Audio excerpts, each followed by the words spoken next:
1950s was the golden age of pirate movies. Movies like Captain Blood or any of the Errol Flynn movies like The Seahawk were blockbusters of their day. By the 1950s, there could be 7 pirate movies coming out in a single year, and they were all making money. But by the end of the 60s, pirate movies were gauche. Is that what hoity-toity people say? Out of fashion, uncool? In fact, pirate movies don't even get cool again until Pirates of the Caribbean in 2003. And still, it's not as though that jump-started a revival of pirate movies or anything, just the sequels. But in between 1970 and 2003, there were still some pirate movies coming out, mostly by people that had grown up on the original earlier films and wanted to make their statement or wanting to recreate something that they loved from their childhoods. And that's wonderful. But that doesn't mean that the audiences were there for them or that they turned out for the best. So today's microgenre will be the pirate bombs of the 70s, 80s, and 90s. I won't be covering any of the adaptations of Treasure Island, and there are like 15, so that should be a subject of its own video.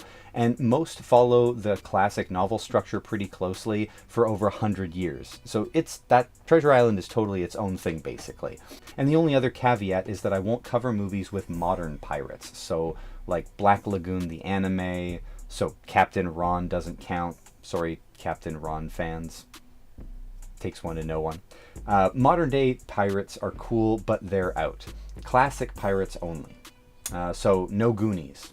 You can't just have only the skeleton of the pirate either. Oh, and no movies that have pirates in them, but they're not the main focus, like, say, Peter Pan. This isn't law or anything, it's just how I'm filtering down the results for this video. You ready?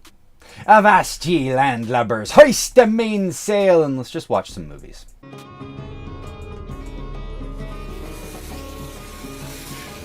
Light at the Edge of the World, 1971. Alright, okay, we're starting off pretty strong here, right? Kirk Douglas, Yul Brynner, based on a Jules Verne adventure. I love Jules Verne. Verne's the father of science fiction and the master of the adventure genre. If you've been watching this channel for a while, it seems like I can't shut up about him. I've done 6 parts on the adaptations of all of his 20,000 Leagues Under the Sea and Mysterious Island novels. There's also a graphic adaptations video on Bruno's version of 20,000 Leagues Under the Sea called Nemo, and there's a Page Master video covering the liner notes of the soundtrack on a very specific adaptation of 20,000 Leagues Under the Sea, giving us a little bit more insight into that production. Well, in addition to those stories and Around the World in 80 Days and Journey to the Center of the Earth, he also wrote a pirate story, The Lighthouse at the End of the World. And the idea of Kirk Douglas returning to the adventurous world of Jules Verne, with pirates no less, must have conjured up the Disney production of 20,000 Leagues and Treasure Island for people that were going to see that movie in the theater at the time. And I think this partly explains why it was a flop at the box office. Expectations of another Disney-style high-flying swashbuckler are dashed pretty hard when you see people getting brutally gutted by pirates, animal cruelty, and it leaves Kirk Douglas in sort of like a John McClane-type mission to try and bring down the pirates all by himself. Instead of Nakatomi Tower, we're confined to an island with a lighthouse. Douglas decides that he can't let the pirates keep the light out at the lighthouse so that they can keep crashing and plundering more ships. It's not a bad concept for a movie, and it's not the fault of this movie for being compared to another movie. However, the production here has its own problems. First of all, it's too long, maybe 20 to 30 minutes too long. When things seem like they should be happening quickly, they seem to take forever, and not for any kind of necessity. The caliber of the physical effects, like model shots or dummies falling off of cliffs with their ragged limbs flopping around, it's pretty poor. People also mention the flashback sequence being wholly unneeded and too heavy-handed. This kind of felt to me like a first cut of a film. There could be a decent cut of the movie in here that just needs some rough edges rounded off, fix the pacing maybe, and maybe more engaging and memorable score. Both Brynner and Douglas give good performances, the concept is compelling, and the locations were nice. So, half the movie-going audience would have been shocked by the unexpected grim violence, and the other half who were excited to see a more cutthroat pirate movie were likely bored by the slow pacing and clunky script. 1976, Swashbuckler. Now, part of the reason for the decline of pirate productions after the 50s was due to high production values of having ships, explosions, filming on water, or hiring a tank. Getting a real pirate ship to film on, expanding the budget, that was all definitely part of why this particular movie failed financially. Only a year after the world's first blockbuster Jaws, Robert Shaw plays a Robin Hood-type hero, Ned Lynch. The movie opens with a very Pirates of the Caribbean-style caper. Lynch's right-hand man, played by James Earl Jones, is about to be hung by the British white curlywigs, but Robert Shaw comes swinging in on a rope to save him. It's funny, and it's romantic, and PG-rated for families. And it's also exceptionally Robin Hood-ish. Like, Lynch is Robin, Jones is his large Little John type guy. There's a knife man like Will Scarlet that shows up. There's a Maid Marian love interest, and the villain is like a Prince John, Sheriff of Nottingham type of guy. I think that Shaw is an odd choice to lead the movie. Like, sure, he's a rough and tumble kind of lad, but he was also up there in the years. He plays the character as a bit of a bastard, too. Like, I found James Earl Jones more likable, but Universal was eager to have another Jaws and pinned their hopes on resurrecting another bygone film genre. So they put Shaw on the open sea, and the whole thing floated away on them. And there are others in the movie to spot as well. There's a young Beau Bridges in a supporting role, and then a silent Angelica Houston. And in the background, you could see Sid Haig's bald head is noticeable here and there. I think this is a pretty good rip-roaring adventure movie, a real swashbuckler. The one aspect that I think might have stifled the reception is that it's just like a 1940s pirate movie, but in the mid-70s. Like, it might have seemed quaint or tired to people who would have expected something new. Disney's Depp movies have magic and monsters and new special effects. I very much feel that this was similar to the 1930s Errol Flynn Adventures of Robin Hood, and I appreciated that. People will often malign this new cut for not being at the cutting edge of cinema and not progressing the medium forward. You know, they consider everything else to be derivative. And I myself like variations on a theme. Maybe in the 70s, nostalgia wasn't the selling factor the way that it is today. I don't know. Oh, and in the middle of the production, they decided to rename the film The Blarney Cock after the ship in the movie. And then somebody sobered up and changed it back before the release. You think? 1982, The Pirate Movie. Alright, this is an Australian comedy, adventure, romantic musical. I'm not really a fan of musicals. In this case, it's adapting the Gilbert and Sullivan classic, The Pirates of Penzance. It's the one Data is singing in the opening of Star Trek Insurrection. His bosom should heave, and his heart should glow, and his fist be ever ready for a knockdown blow. So it's a well-known pirate musical. Well, this adaptation starts in modern times of 80s Australia, as this girl is lost at sea and she dreams, I assume, that she is in the Pirates of Penzance, and then the music is also more pop music than it is show tunes.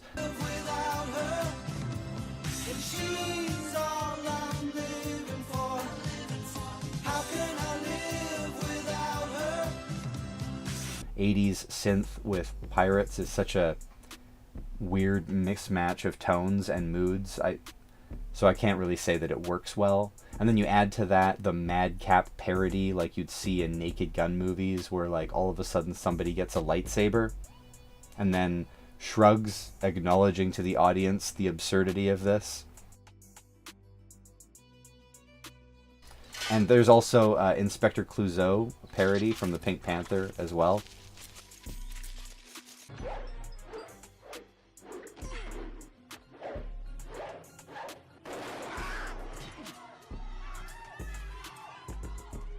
It's an awful and strange experience, and I'm glad it's over. I don't like most musicals, so let's just move on to Pirates of Penzance in 1983.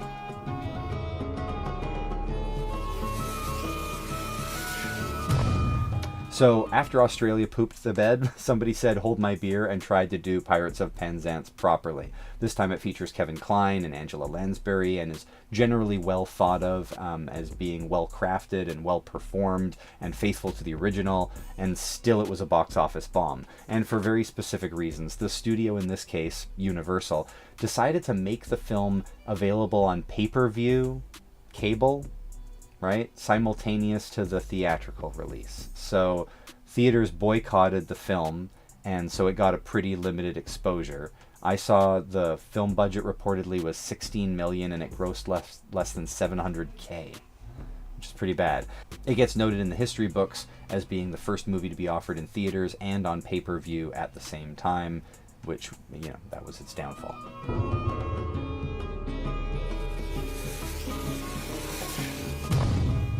Yellowbeard, 1983. In this case, we have a stacked cast that defies the idea that this could ever not be a great success, and yet Yellowbeard is on our list. We're talking about a half bucket of pythons, half of Young Frankenstein, and Cheech and Chong. So you got Eric Idle, Graham Chapman, John Cleese, Marty Feldman, Madeline Kahn, Peter Boyle, and then Cheech and Chong on top of that.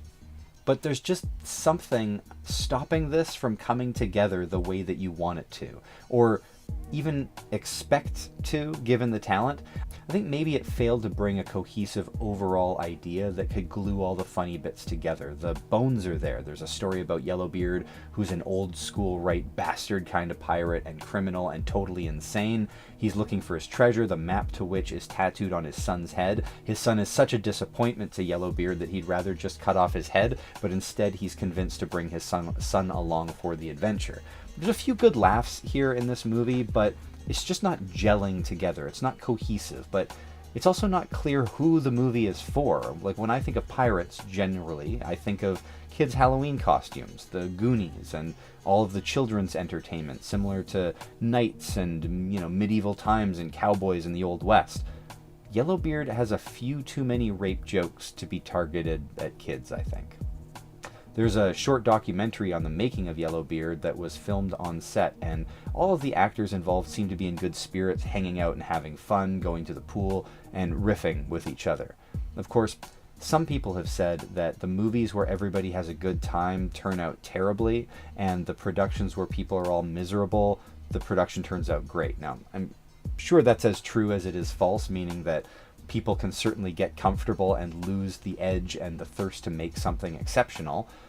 This is something that often contributes to a disappointing sequel to a successful first movie, and I think it's equally likely that there might be more focus or competition to make a better film. I would imagine that a true Monty Python film would benefit from all the talent one-upping each other on set as sort of equal partners, steel sharpening steel, as it were. Yellowbeard is really Graham Chapman's movie, and the rest of everybody is just there to have some fun. Actually, there's many films here on this list that leave me questioning who the audience is intended to be. Yellowbeard is definitely one of those.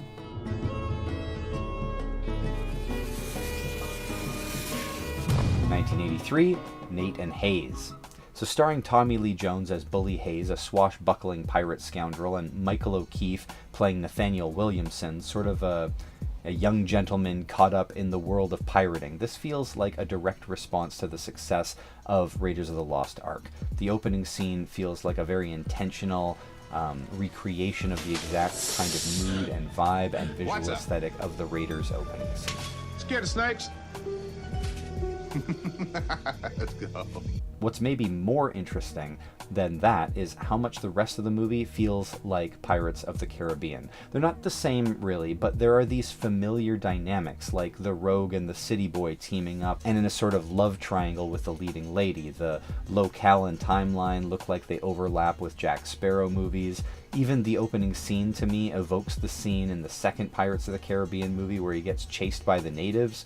There's a scene where Hayes is going to hang, and Nate saves him in the nick of time. I know that these aren't the most specific scenes, and kind of they're tropes of the genre, but there's something overall that feels similar in many ways, more so than any of the other pirate movies that I've mentioned on this list. Also known as Savage Islands, the screenplay was written based on a short summary by the producer of the story of real-life pirate Bully Hayes. Also interestingly, John Hughes, the Breakfast Club, Planes, Trains, and Automobiles John Hughes, has a writing credit here. So I think that this is not very John Hughes-ish, and it's likely to have been some early script doctoring work for Hughes early on in his career. Now, despite a meandering plot and mixed tones, I think the movie deserved a bit better than the reception that it got at the time. There are certainly fun scenes in the film, but its inconsistency ruins the overall experience. The movie was funded by New Zealand, and even domestically, it didn't get close to recouping its budget at the box office. 1986, Pirates. One of the more perplexing entries on this list is Roman Polanski's Pirates, starring Walter Matthau. Not just because it's an awkward final result to the production, not entirely sure whether it's a comedy or a historical adventure. I mean, if I was being charitable, I would say that it's something of a precursor to the kind of quirky, character-driven pieces the Coen brothers have built a career on. The difference being that they make endlessly entertaining movies, and this one is not so much. But that's not even the reason that it's perplexing to discuss. It's because of the sexual crimes Polanski has been on the run from for decades. And I don't want to talk about this stuff, but what makes it awkward is that it's not likely the same crime that you're thinking about when I mention it. This is an entirely other victim that was 13 at the time. See, Polanski's big event that he's now most known for was a private photo shoot where he drugged and violated a little girl. He fled the country to avoid the consequences of his actions, but eventually he got production going on Pirates in 1984. So not only that, but in 2020, another victim who was a cast member on that movie has also accused him of vile acts when she was only 16. So you see, not only do I feel somewhat obligated to make sure that a child predator's legacy of films do not overshadow the crimes he committed, but in this case, his crimes actually impacted the making of this film. He wasn't able to make it in America. He had to find entirely different funding. The entire time that I was reading up on this movie, a quote from producer Ben Amar kept repeating in my head. Quote, "Yes, Polanski does seem to be disaster prone, but his talent is so great that wonderful actors like Matthau and top European technicians all wanted to work here with him," end quote. This is after his trial, right? And it makes me wonder, what's the equation that we make with art and victims of abuse? Like, what's the ratio? If history is any indication, a Rosemary's Baby and a Chinatown is worth a lifetime of pain and trauma for a little girl to carry for the rest of her life, right? I mean, I love Chinatown and The Fearless Vampire Hunters, but I couldn't trade them into the history books as equal to the crimes of their director. Let's be real. As murky, as strange as the movie turned out, Polanski's name at that time had to be mud for many, which I'm sure contributed to the financial disappointment that it was, being a bomb at the box office. Although without the controversy, I find it hard to believe that this muddled production would find a broad audience regardless. Cutthroat Island, 1995. This is such a bloated Hollywood disaster. It's one of the biggest box office bombs of all time. It bankrupted, or at least severely contributed to the failure/bankruptcy of a major studio, and it was plagued by casting problems. The director and star were in a relationship together at the time, which doesn't have to be a problem, but even if there wasn't any personal drama, having your paramour be the lead of your film could easily compromise your objectivity when making decisions. In this case, the director is Rennie Harlin and the star is Gina Davis. And when this movie came out, I was 15, and I liked it then and still do, even though I recognize a mess when I see one. Now, I don't know if it's fair to lay the blame of Carolco going bankrupt solely on its box office failure. If you read up on Carolco, they were in dire financial straits for years leading up to Cutthroat Island. I'm sure had the movie been another Terminator 2, maybe they could have bounced back, but that was not what happened.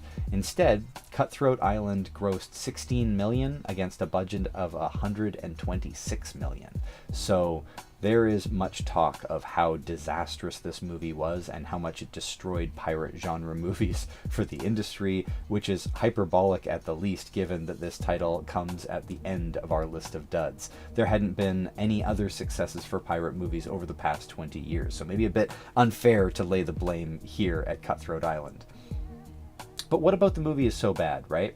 I mean, I don't know. Maybe it's the Gigli effect, a Hollywood relationship overshadowing the final production, maybe. But it's not a brilliant movie, right? It doesn't transcend the medium or break the mold. In fact, it's kind of clunky. Like, Gina Davis saying pirate dialogue in a flat American accent hits the ear so wrong. It's a map to Cutthroat Island, the buried treasure of a Spanish gold ship. More gold, jewels, and plunder than you've ever dreamed of. And while I like the idea of a pirate queen, she'd have to be like a Furiosa and not as soft and sweet as Davis is. Well, join with Mordecai. 2 ships against 1. You should like them odds. Modine and Davis don't really have great chemistry, and many critics have also taken the script to task for feeling glued together from likely rewrites, making it more stilted and awkward. That being said, a quick look on IMDb will find over the years that it's gathered up a respectable 6 out of 10 from viewers. The controversy of the director-actor relationship is no longer in the tabloids. There's now no pressure for the movie to be a tentpole for a flagging studio as it's in financial freefall, and all the critics of the day aren't feeling the call of piling on their 2 cents, like one more arrow shot into Boromir to bring him down in Lord of the Rings, even though you know he's already dead, right? Most reviews seem, in hindsight at least, to see that there's no need to take this family fun movie so seriously, and I think it's just best viewed that way. It's got its buckles swashed and treasure maps on hand for a grand adventure. You just need to adjust your expectations. This is the movie most people cite when talking about pirate bombs and the curse of pirate movies, but I think this entire list proves otherwise. And there's actually one other pirate bomb that I want to discuss, that I said I wouldn't discuss at the beginning of the video. I said I wouldn't discuss it because Treasure Island movies are their own microgenre, deserve their own microgenre. I also said that it had to be real, period-appropriate pirates, not modern versions. Well, that goes for future pirates as well, like ice pirates. No, I'm just kidding, but seriously. Let me close out with a brief mention of Treasure Planet from 2002. It's technically a Treasure Island remake, and I mention it to point out that even a really good Treasure Island could fail during the cursed times. This movie hit 1 year after 9/11, and there are plenty of nightmare stories of movies getting poor reception or reworking their production to meet the changing public perception of violent content. Treasure Planet also had an odd mix of genres. There aren't too many space pirate movies, so maybe this was an odd mix for contemporary audiences at the time, but whatever the reason, this movie bombed, and it's pretty beloved by fans today who can't understand how this wasn't received well. And it was only 1 year away from the revival of the pirate movie with 2003's smash hit Pirates of the Caribbean. So I kind of wonder, if Treasure Planet was released in 2004, would it have done better? I don't know. It's crazy that Treasure Island aside, the entire genre seems cursed for 30 years with box office duds, but we went down the lists, and facts is facts. There have been plenty of pirate productions that have been made since 2003, and while some are high quality like Master and Commander or the TV series Black Sails, I don't know that all the other productions are now safe from walking the plank on critical reception, production values, or box office receipts. We'll probably always have pirate movies coming out, but like westerns before them, the genre had its heyday, and it's well past that time. The days of seeing pirate movies at the top of the box office with a new release each week is a phenomenon left back in the 30s and 40s. If you like this video, you gotta hit the like button or the follow button, the subscribe, whatever it is, otherwise I'm gonna disappear like the pirate genre before me. This is how you help me out and say thanks if you enjoyed the content. Thanks for watching, and I'll see you next week.